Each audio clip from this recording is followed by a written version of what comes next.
Assalamualaikum warahmatullahi wabarakatuh. Hari ini Ada akan membaca Al-Quran, mengkaji Al-Quran ke-7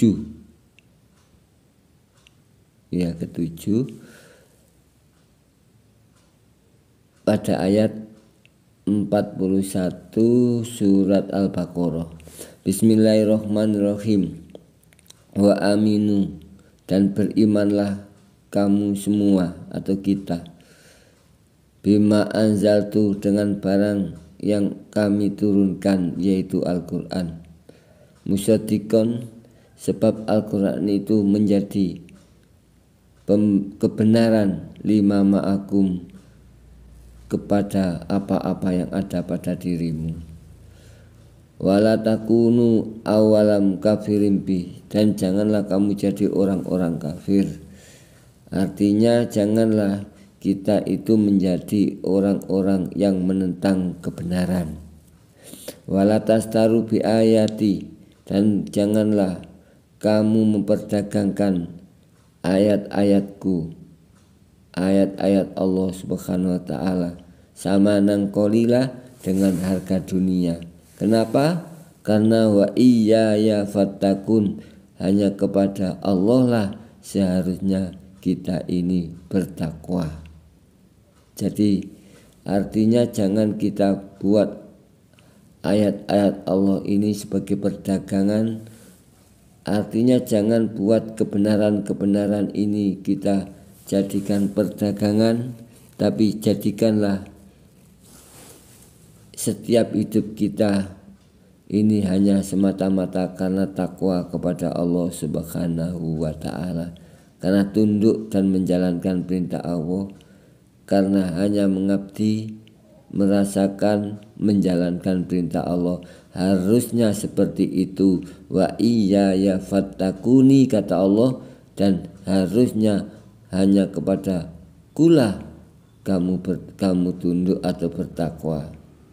Harusnya hanya kepada Allah lah kita semuanya ini bertakwa. Seperti itu. Kita lanjutkan. Wala talbisul haqqo, dan janganlah kamu campur adukkan hak atau kebenaran bil batili, dengan kebatilan. Wa taktumunal haqqo, dan janganlah kamu sembunyikan kebenaran. Wa antum ta'lamun, padahal kamu semua mengetahui. Artinya kalau kita mencampur adukkan, kita dilarang. Kita dilarang mencampur adukkan kebenaran dengan kebatilan. Jangan atas nama memakai ayat-ayat Allah kita buat untuk menipu orang lain. Ini namanya mencampur adukkan kebenaran dengan kebatilan. Karena ayat-ayat Allah adalah kebenaran, dan membohongi orang lain adalah kebatilan. Jangan membohongi orang lain dengan ayat-ayat Allah. Atau mungkin jangan sembunyikan kebenaran. Di dalam Al-Quran banyak kebenaran. Maka kalau kita melihat, sampaikanlah, jangan disembunyikan. Kenapa? Wa antum ta'lamun wa taktumunal haqqo wa antum ta'lamun. Janganlah kamu sembunyikan kebenaran padahal kamu mengetahui. Di dalam Al-Quran itu banyak kebenaran-kebenaran yang masih kadangkala belum disampaikan. Maka jangan sengaja menyembunyikan. Seperti contohnya, Ara'aital ladzi yukadzibu bidin fadhallikal ladzi yad'ul yatim fala yahuddu ala ta'amil miskin. Tahukah kamu yang disebut pendusta agama itu, yaitu orang yang menghardik anak yatim dan tidak menganjurkan memberi makan orang miskin. Maka kalimat itu harus juga disampaikan bahwa ada yang disebut pendusta agama. Siapa pendusta agama itu? Bisa kita, juga bisa orang lain. Kalau kita itu mampu menganjurkan memberi makan orang miskin, kita tidak pernah menganjurkan kepada orang lain memberi makan orang miskin. Tuh, kita lupa pada ayat itu atau sengaja menyembunyikannya. Jadi janganlah kita menyembunyikan kebenaran. Wa aqimus sholata. Oh iya, contoh-contoh tadi hanya sekedar contoh sedikit. Kita bisa kembangkan lagi dalam kehidupan sehari-hari. Apa yang disebut mencampur adukkan kebenaran dengan kebatilan. Itu nanti ada penjelasan di lain waktu. Wa aqimus sholata, dan laksanakanlah sholat. Wa atuz zakata, dan sampaikanlah zakat. Warka'u ma'ar roki'in, dan rukuklah kamu bersama orang-orang yang rukuk. Artinya ini ada perintah sholat kepada kita semua. Secara syariat kita sudah mengerti sholat itu seperti apa. Wa atuz zakata juga perintah zakat. Kenapa perintah zakat itu selalu dihubungkan dengan sholat? Karena dua kepentingan. Kepentingan pertama, sholat itu diperintahkan karena kita diberi jasad, dipinjami jasad. Kita harusnya bersyukur atas peminjaman ini dengan balasan memakainya untuk sholat. Kita bisa gerak, kita buat gerak dengan takbir, gerak dengan ruku, gerak dengan sujud, berdiri, ruku, sujud. Itu perintah Allah Subhanahu wa ta'ala kepada kita karena kita dipinjami dengan badan atau jasad ini. Maka perintah Allah sholat. Wa atuz zakata, karena kita juga diberi amanat harta. Harta itu juga kita diperintahkan sebagian harta kita yang sudah ditentukan ukurannya, sebagiannya kita buat zakat. Artinya sebagian daripada harta-harta yang ada pada diri kita ada bagian orang-orang lain, orang-orang yang membutuhkan. Maka amanat diri yang sehat, yang bisa untuk bekerja, bisa untuk menghasilkan uang, itu kita diperintahkan pakai sholat. Dan harta yang kita pegang, yang kita miliki, kalau sudah mencapai ukurannya atau kita ada lebih, maka diwajibkan zakat. Karena di dalam harta kita itu ada bagian-bagian dari milik orang lain yang membutuhkan atau orang-orang fakir, orang miskin. Warka'u ma'ar roki'in, rukuklah bersama orang-orang yang rukuk. Artinya kita harus sama-sama dengan yang lain, yaitu sama-sama taat dan patuh pada warka'u, rukuklah bersama orang-orang yang rukuk. Kita lanjutkan. Atakmurunan nasa, mengapa kamu semuanya memerintahkan manusia bil birri, berbuat kebaikan, watan sauna anfusakum, sementara kamu sendiri tidak melakukan perbuatan baik. Wa antum tatlunal kitab, padahal kamu adalah pemegang kitab atau pembaca kitab. Afala ta'qilun, apakah kamu tidak memakai akal kamu? Jadi teguran dari ayat-ayat Allah di ayat ini adalah sebuah teguran. Apakah kita tidak memakai akal? Apa akal kita tidak kita pakai? Atakmurunan nasa, kalau kita itu memerintahkan orang-orang berbuat baik sementara kita tidak melakukan perbuatan baik. Padahal kita yang membaca kitab atau yang diberi kitab, yang diberi penjelasan.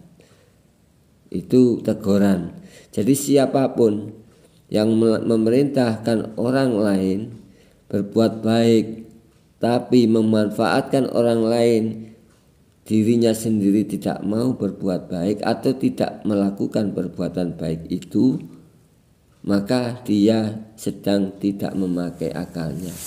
Kalau di ayat sebelumnya itu bisa sampai menjadi tanda orang yang munafik, hanya memerintahkan orang lain, dirinya tidak melakukan perbuatan itu. Kalau di sini disebut dengan afala taqilun, orang yang tidak memakai akalnya. Artinya juga perintah umpama ya seperti itulah. Kita teruskan. Wasta'inu, tolonglah dirimu bisobri dengan sabar, wasolati dengan sholat. Kita artikan sabar itu apa? Karena kalau orang diingatkan untuk menolong dirinya, maka tentunya diri yang disuruh menolong itu adalah dalam keadaan butuh pertolongan. Kita dalam kesulitan butuh pertolongan, maka Allah mengatakan tolonglah dirimu pertama dengan sabar. Sabar itu ialah wabasyiris sabirin, berikanlah kabar gembira kepada orang sabar, yaitu adalah alladzina idza asabatu musibah, ketika kita mengalami satu kejadian atau sebuah kesulitan yang terjadi pada kita, qalu, kita mengatakan innalillahi wa inna ilaihi rajiun, sesungguhnya dari Allah lah segala cerita hidup ini, maka kita serahkan kembali kepada Allah. Ya Allah, semuanya sudah Engkau yang maha mengatur, Engkau maha menentukan, maka aku tunduk dan patuh, apapun saya berserah diri kepada Engkau, karena Engkau maha pengasih dan maha penyayang. Ya, itu namanya sabar. Kita kembalikan kepada Allah, kita serahkan kepada Allah karena kita memang tidak mampu. Wasolati, kita dengan sholat. Sholat itu bisa secara syariat kita buat untuk menolong diri kita, atau sholat itu dengan arti doa. As-sholatu itu merupakan sebuah doa, sebuah permohonan, atau sholat itu sebuah pendekatan diri kepada Allah Subhanahu wa ta'ala. Saat kita butuh pertolongan, Allah mengatakan tolonglah dirimu dengan sabar seperti tadi, juga dengan sholat, artinya dengan pendekatan diri kita kepada Allah Subhanahu wa ta'ala, dengan permohonan, dengan doa, dengan mendekatkan diri dengan Allah Subhanahu wa ta'ala. Inilah pertolongan yang oleh Allah ditunjukkan di dalam Al-Quran ini. Wa innaha, dan sesungguhnya sabar dan sholat itulah kabiratun, sesuatu hal yang besar, sesuatu hal yang berat. Artinya untuk sabar, untuk merasakan dalam saat kesulitan kita mengembalikan kepada Allah Subhanahu wa ta'ala, saat kesulitan kita berdoa, kita mendekatkan diri kepada Allah Subhanahu wa ta'ala, itu sesuatu hal yang berat. Kenapa yang berat? Karena pada umumnya saat mendapatkan kesulitan itu juga banyak yang lupa jalannya seperti apa, diingatkan kadang juga enggak terima. Nah, semuanya kedua-duanya itu masih berat. Ila alal khosiin, kecuali khusus bagi orang-orang yang khusyuk. Kecuali bagi orang yang khusyuk. Siapakah orang yang khusyuk itu? Yaitu alladzina yadununa annahum, mereka yang meyakini dirinya sesungguhnya dirinya mulaku rabbihim, akan menemui Tuhannya, akan mendapatkan bimbingan dari Tuhannya. Jadi orang yang disebut khusyuk, orang yang bisa sabar dan sholat, itu adalah orang yang yakin dirinya akan mendapatkan bimbingan dari Allah Subhanahu wa ta'ala. Yakin kita akan dibimbing oleh Allah Subhanahu wa ta'ala, maka kita sabar, kita itu pasti kita laksanakan. Oh, ya Allah saya sulit, tapi dalam hati meyakini bahwa kita akan mendapatkan bimbingan dari Allah Subhanahu wa taala, maka mengembalikan segalanya kepada Allah itu insya Allah bisa, tidak berat. Juga orang dengan sholat tadi, sholat dengan istilah mendekatkan diri kepada Allah, memohon kepada Allah. Lah, saat orang itu meyakini dirinya akan menemukan bimbingan dari Tuhannya, alladzina yadununa annahum mulaku rabbihim, yaitu orang yang meyakini dirinya akan mendapat bimbingan dari Tuhannya, maka bisalah wasta'inu, tolonglah dirimu dengan sabar dan sholat, yaitu seperti tadi. Wa annahum, dan mereka yakin sesungguhnya dirinya ilaihi rojiun, akan kembali kepada Tuhannya. Jadi yakin bahwa hidup kita ini akan kembali kepada Allah Subhanahu wa taala. Kembali kepada Allah itu maksudnya apa artinya?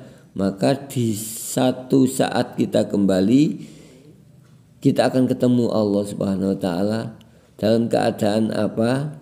Dalam keadaan kita sudah dekat, kita sudah berserah diri kepada Allah Subhanahu wa taala. Dalam keadaan kita sudah berhubungan dengan Allah Subhanahu wa taala. Artinya kita kembali dengan membawa kebenaran dalam hidup kita.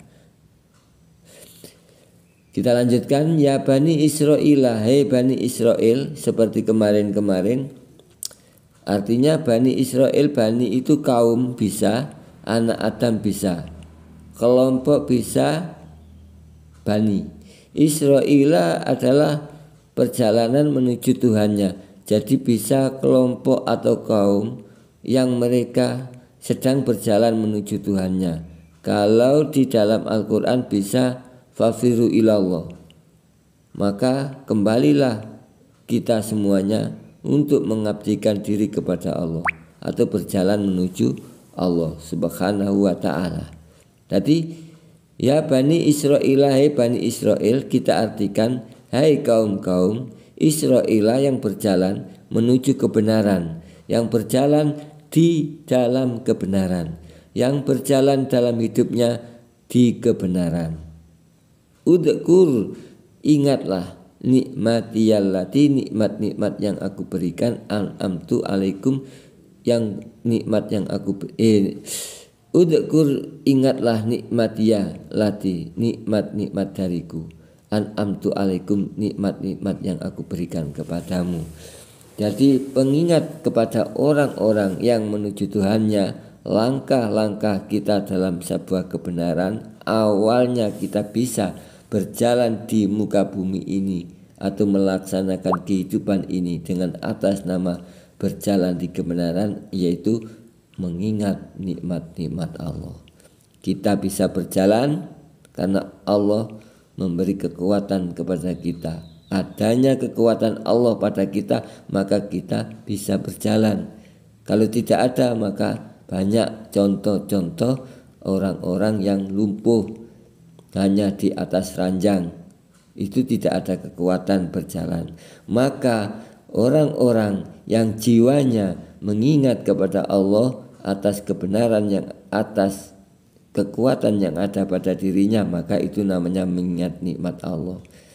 Marilah kita bersama-sama jangan sampai terjebak dengan jebakan dunia. Saat ada kesulitan kita sudah melupakan nikmat-nikmat yang Allah berikan pada kita. Tapi marilah kita berusaha bersama-sama. Masih banyak nikmat-nikmat Allah, terlalu banyak nikmat-nikmat Allah yang ada pada kita. Kita bisa melihat, mendengar, berbicara, bergerak, bekerja, dan lain sebagainya. Itulah nikmat-nikmat Allah yang ada pada kita. Maka kalau kita ingin menuju atau berjalan di jalan kebenaran, maka wasiat yang pertama, ingatlah nikmat-nikmat Allah. Sudah, kita lanjutkan. Wa anni fadaltukum, dan sesungguhnya kami fadaltukum memberi keutamaan bagi kamu alal alamina, di atas orang-orang yang lain. Jadi orang-orang yang mengingat nikmat-nikmat Allah, orang-orang yang berjalan di jalan kebenaran, sesungguhnya Allah akan memberi keutamaan, atau itu adalah keutamaan dari Allah di atas orang-orang lain. Artinya apa? Di sisi Allah itu ada keutamaan bagi orang-orang yang mengingat nikmat Allah. Kenapa kita harus mengingat nikmat Allah? Kita nggak bisa apa-apa tanpa adanya nikmat Allah. Kita bisa ngomong seperti ini.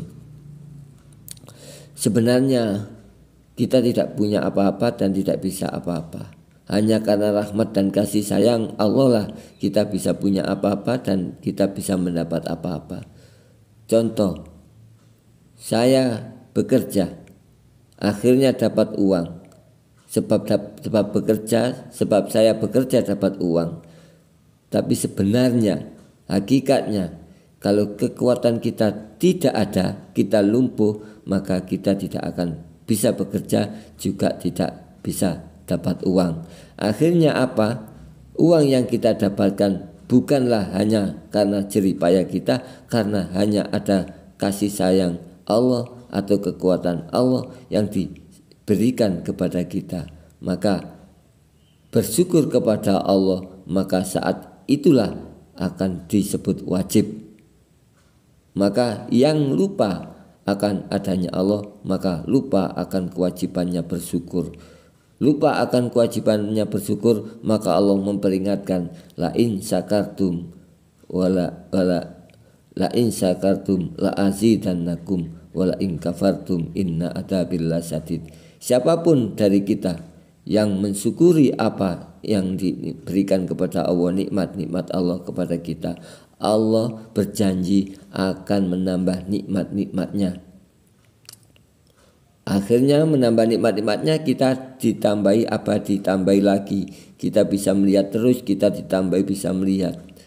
Tapi la azidanakum, la in syakartum la azidanakum wa in kafartum. Dan jika mengingkari, melupakan, tidak mengakui adanya nikmat-nikmat Allah yang pada kita, ingatlah, wala in kafartum inna adzabil lasyadid, sesungguhnya siksa Allah adalah pedih.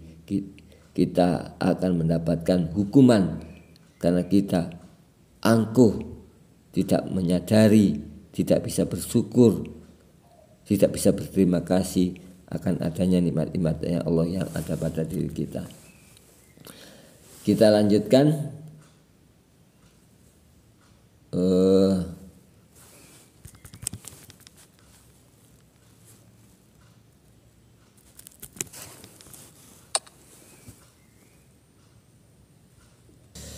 Kita lanjutkan ayat berikutnya. Wattaku yauman, dan takutlah kamu semua pada suatu hari, yang hari itu la tazin nafsun an nafsin syai'an, tidak ada seseorang yang bisa menolong orang lain, wala yuqbalu minha syafa'atun, dan tidak ada pertolongan yang diterima, tidak ada yang menerima pertolongan, wala yu'khadhu minha adlun, dan tidak ada tebusan dalam pengadilan, walahum yunsarun, dan tidaklah mereka mendapat pertolongan. Jadi begini, kita disuruh takut atau berhati-hati atau menjaga diri. Satu saat, sewaktu-waktu, ada hari, adalah suatu hari yang kita tidak bisa saling menolong. Berarti apa? Pada hari ini kita masih bisa saling menolong. Saat kita masih bisa saling menolong, berusahalah kita bisa saling menolong, saling bermanfaat dengan orang lain. Pada suatu hari kita juga tidak bisa menerima pertolongan atau memberi pertolongan kepada orang lain. Pada suatu hari tidak ada tebusan, tidak ada permohonan maaf yang diterima. Pada suatu hari tidak ada lagi kita akan mendapat pertolongan, kecuali disuruh menjaga hari ini, maka jagalah hari ini dengan berbuat kebaikan-kebaikan, dengan menyadari bahwa hidup ini pengabdian, dengan ingat hanya dengan Allah. Karena apa? Ingatlah kepada Allah Subhanahu wa ta'ala bahwa kita ini dalam dunia ini semata-mata hanya mengabdikan diri kepada Allah, patuh dan tunduk dengan perintah-perintah Allah. Perintah-perintah Allah yaitu kita lakukan segala bentuk kebenaran-kebenaran, kita jauhi segala bentuk keburukan-keburukan atau kesalahan-kesalahan. Yang kebaikan itu wa ma taf'alu min khairin, dan segala bentuk apapun yang kita lakukan dari sebuah kebaikan, maka itu akan kembali kepada diri kita sebagai bekal kita nanti di hari yang hari itu sudah tidak ada lagi yang orang lain bisa menolong orang lain.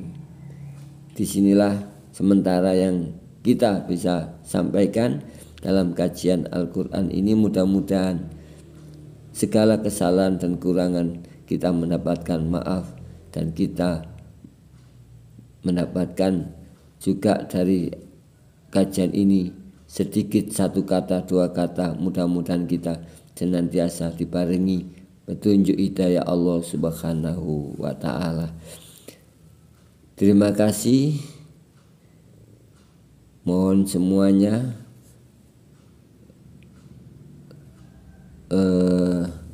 kita bisa, mudah-mudahan kita bisa selalu melanjutkan